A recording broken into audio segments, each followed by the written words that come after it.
ఈరోజు బాబు సూపర్ 6 లో చూస్తే మొదటి హామీ 5 సంవత్సరాలు 20 లక్షల ఉద్యోగాలు కల్పిస్తామని హామీ ఇచ్చాం అధ్యక్ష.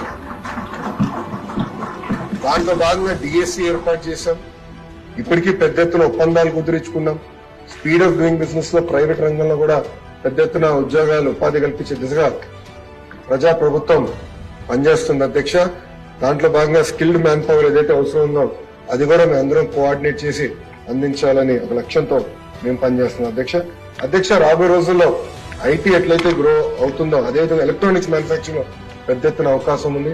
నా అంచనా ప్రకారం కనీసం 5 లక్షల మంది ఒక ఎలక్ట్రానిక్స్ మ్యానుఫాక్చరింగ్ రంగంలో పనిచేసే అవకాశం ఉంది అధ్యక్ష. అది ప్రధానంగా మనకు వచ్చేగల కడప, చిత్తూరు, నెల్లూరు, శ్రీ సిటీ నెల్లూరులో ఆ ఎకో సిస్టమ్ లో ఒక్క నోడ్ వస్తుంది అధ్యక్ష.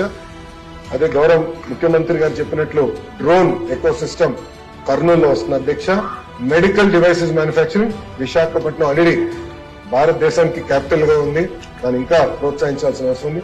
సో ఈ 3 నోడ్లో పెద్ద ఎత్తున ఎలక్ట్రానిక్స్ మ్యానుఫాక్చరింగ్ ప్రోత్సహిస్తామని ఈ సభ ద్వారా గౌరవ సభ్యులందరికీ నేను తెలియజేస్తున్నాను అధ్యక్ష.